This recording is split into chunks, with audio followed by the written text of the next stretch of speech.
Hi friends, നമ്മൾ ഉണ്ടാക്കാൻ പോകുന്നത് ഒരു മട്ടൻ കറിയാണ്. നല്ല ഈസി റെസിപ്പി ആണെങ്കിലും നല്ല അടിപൊളി ഒരു മട്ടൻ കറിയാണ്. അപ്പം മട്ടൻ കഴിക്കാത്തവരുണ്ടെങ്കിൽ ഇത് ബീഫിൽ ചെയ്യാം, പക്ഷേ ചിക്കനിൽ അത്ര രുചി ഉണ്ടായിരിക്കില്ല.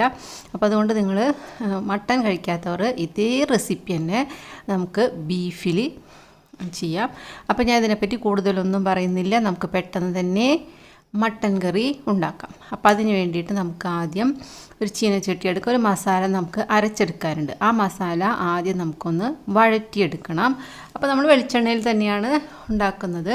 3 ടേബിൾ സ്പൂൺ വെളിച്ചെണ്ണയും 1 ടേബിൾ സ്പൂൺ നെയ്യും ഒഴിച്ചു കൊടുത്തു. അപ്പോൾ നമ്മൾ 3 തവണ എണ്ണ ചേർക്കുന്നത് കൊണ്ട് നിങ്ങൾക്ക് വേണമെങ്കിൽ അളവ് കുറയ്ക്കാം കേട്ടോ. അതിലേക്ക് ഞാൻ 3 സവോള കനം കുറച്ചരിഞ്ഞതും കൈപ്പിടി നിറയെ വേപ്പില കുറച്ച് അധികം വേണം. വേപ്പിലയുടെ ഫ്ലേവറും ഇതിലിങ്ങനെ മുമ്പിൽ നിൽക്കണം. പിന്നെ ginger garlic paste 2 table spoon. Ginger garlic paste ഇല്ലാത്തവർ 25 അല്ലി വെളുത്തുള്ളിയും ഒരു വലിയ കഷ്ണം ഇഞ്ചിയും കൂടിയിട്ട് ചതച്ച് ചേർക്കുക.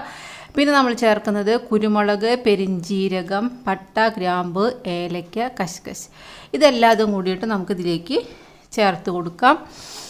ഇതാണ് ഇതിൻ്റെ സ്പെഷ്യൽ മസാല. അപ്പോൾ അതുകൊണ്ട് നമ്മൾ വീട്ടിലുണ്ടാക്കി വെച്ചിരിക്കുന്ന സാധാരണ ഗരം മസാല ഇതിലേക്ക് ചേർക്കരുത്.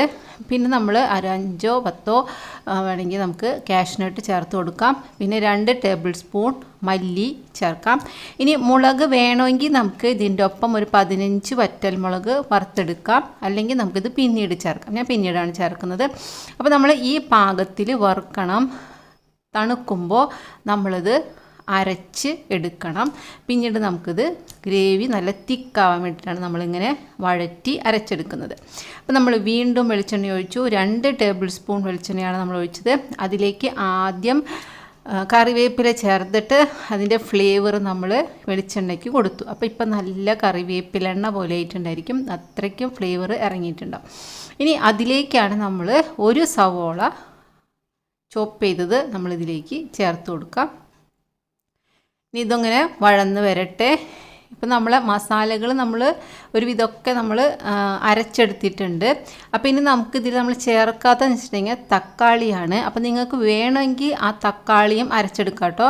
പക്ഷെ ഞാനിപ്പോൾ തക്കാളി ഇതിലേക്കാണ് ചേർക്കുന്നത്. ഇത് വഴറ്റണം, തക്കാളി വഴന്ന് വരണം. പിന്നെ നമ്മൾ മസാല ചേർത്ത് വഴറ്റുമ്പോഴൊക്കെ തക്കാളി വെന്ത് പോയിക്കോളും. എന്നാലും നന്നായിട്ട് ഇങ്ങനെ ആ സവോളയും തക്കാളിയും നമുക്ക് ഗ്രേവി എന്ന് പറഞ്ഞിട്ടുണ്ടെങ്കിൽ നല്ല ഇങ്ങനെ തിക്കായിട്ട് നല്ല ഗ്രേവി ആയിട്ട് കിട്ടണം. അപ്പോൾ അതാണ് നമ്മളെല്ലാം നന്നായിട്ട് വഴറ്റുന്നതും പിന്നെ വഴറ്റി അരച്ചതും. അപ്പോൾ നമ്മൾ ഈ അരച്ച മസാല ഇതിലേക്ക് തക്കാളി വഴന്നതിന് ശേഷം ചേർത്ത് കൊടുക്കുക. പിന്നെ നമ്മൾ 1 മിനിറ്റ് നേരം ഒന്ന് ഈ സവോളയും തക്കാളിയും കൂടെ മിക്സ് ആവാനും പിന്നെ എന്തെങ്കിലും മസാലയുടെ ഒരു പച്ചമണം ഉണ്ടെങ്കിൽ അത് പോവാനും വേണ്ടിയിട്ട് നമ്മൾ 1 മിനിറ്റ് ഒന്നിങ്ങനെ വഴറ്റി കൊടുക്കുക. അതിന് ശേഷം നമ്മൾ 1/2 കിലോ മട്ടൻ ചേർക്കാം. 3/4 കിലോ മട്ടന് വരെ ഇത് മതിയിട്ട് അളവ്. എന്നിട്ട് അത് മട്ടനോട് കൂടിയിട്ട് നമ്മൾ നന്നായിട്ട് ചേർക്കണം. പിന്നെ ഞാൻ ഇതിൽ ഉപ്പ് ചേർത്തിട്ടില്ല, കാരണം ജിഞ്ചർ ഗാർലിക് പേസ്റ്റിൽ ഉപ്പുള്ളത് കൊണ്ട് ഞാൻ ഉപ്പ് ചേർത്തിട്ടില്ല. അപ്പം നിങ്ങൾ ഈ സമയത്ത് ഉപ്പ് ചേർത്ത് കൊടുക്കണം. പിന്നെ നമ്മൾ ചൂടുവെള്ളമേ ഒഴിക്കാവൂ. അപ്പോൾ നമ്മൾ ആ മട്ടൻ മാറ്റിയ ആ ചീനച്ചട്ടിയിലേക്ക് വേവാൻ ആവശ്യത്തിനുള്ള വെള്ളം ചേർത്ത് തിളപ്പിച്ചതിന് ശേഷം നമ്മൾ ഇതിലേക്ക് ഒഴിച്ചു കൊടുക്കുക. അപ്പോഴാണ് വഴറ്റിയ മസാലയിലേക്ക് ചൂടുവെള്ളം മാത്രമേ ചേർക്കാൻ പാടുള്ളൂ. ഒരിക്കലും പച്ചവെള്ളം ചേർക്കരുത്. പച്ചവെള്ളം ചേർത്തിട്ടുണ്ടെങ്കിൽ അതിൻ്റെ ടേസ്റ്റ് മാറും. നിങ്ങൾ വേണമെങ്കിൽ 2 തരത്തിലുണ്ടാക്കി നോക്കിക്കോ, നിങ്ങൾക്ക് മനസ്സിലാവും. പിന്നെ നമ്മളിത് മൂടി വയ്ക്കുക. 1 വിസിലും 5 മിനിറ്റ് മതി, അപ്പോഴേക്കും ഇത് വേവും. നല്ല മട്ടനാണ്. പിന്നെ നമ്മൾ വീണ്ടും 1 ടേബിൾ സ്പൂൺ വെളിച്ചെണ്ണ ഒഴിക്കുക. വെന്തതിന് ശേഷം മട്ടൻ വെന്തതിന് ശേഷം നമ്മൾ 1 ടേബിൾ സ്പൂൺ വെളിച്ചെണ്ണ ഒഴിച്ചിട്ട് അതിലേക്ക് 2 സ്പൂൺ മുളക് പൊടിയും 1 ടീസ്പൂൺ മഞ്ഞൾപ്പൊടിയും 1 ടീസ്പൂൺ ഗരം മസാലപ്പൊടിയും ചേർത്ത് കൊടുക്കുക. അതൊന്ന് മൂത്ത് വരുമ്പോൾ നമ്മൾ ഈ വേവിച്ച് വെച്ചിരിക്കുന്ന മട്ടൻ ഇതിലേക്ക് ചേർത്ത് കൊടുക്കുക. ഇപ്പോൾ നമ്മുടെ മട്ടൻ കറി റെഡിയായി. ഇനി ഈ മുളക് ഇതിലേക്കൊന്ന് യോജിക്കണം. അപ്പോൾ നിങ്ങൾ ആദ്യം വഴറ്റുമ്പോൾ മുളക് ചേർക്കുന്നവർക്ക് ഈ ഭാഗം ഒഴിവാക്കാം. അപ്പോൾ തന്നെ നിങ്ങൾ മുളകും മഞ്ഞളൊക്കെ ചേർത്തിട്ട് വഴറ്റിയെടുക്കുമ്പോൾ പിന്നെ ആ കുക്കറിൽ വിസിൽ വന്ന് സ്റ്റീം കളഞ്ഞാൽ കറി റെഡിയായി. ഇതാകുമ്പോൾ ഞാൻ കുറച്ചും കൂടെ ഒരു ടേസ്റ്റ് വേറെ കിട്ടാൻ വേണ്ടിയിട്ടാണ് ഞാൻ ഇങ്ങനെ ചെയ്തിരിക്കുന്നത്. അപ്പോൾ ഇതൊന്ന് മിക്സ് ആവാൻ വേണ്ടിയിട്ട് നമ്മൾ 2 മിനിറ്റ് നേരം ഒന്നിങ്ങനെ മൂടി വയ്ക്കുക. പിന്നെ തുറന്ന് നോക്കുമ്പോൾ നമ്മുടെ കറി റെഡി ആയിട്ടുണ്ടായിരിക്കും. അപ്പോൾ എല്ലാവരും ഇത് ട്രൈ ചെയ്യണം. മട്ടൺ ഇഷ്ടമില്ലാത്തവർ ബീഫിൽ ചെയ്യുക. പക്ഷെ കാരണം എന്ന് വെച്ചിട്ടുണ്ടെങ്കിൽ പ്രത്യേകത ഇതിൻ്റെ ഗ്രേവിയാണ്.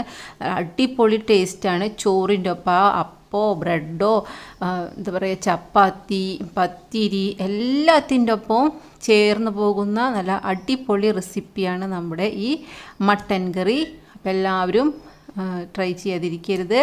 റെസിപ്പി ഇഷ്ടമായി കഴിഞ്ഞിട്ടുണ്ടെങ്കിൽ എന്നെ സപ്പോർട്ട് ചെയ്യുക. അതായത് എൻ്റെ ചാനൽ സബ്സ്ക്രൈബ് ചെയ്യുക. ബാക്കിയുള്ള വീഡിയോസ് എല്ലാതും കണ്ട് സപ്പോർട്ട് ചെയ്യുക. അപ്പോൾ എല്ലാവരും ഇത് ഉണ്ടാക്കി വെക്കണം.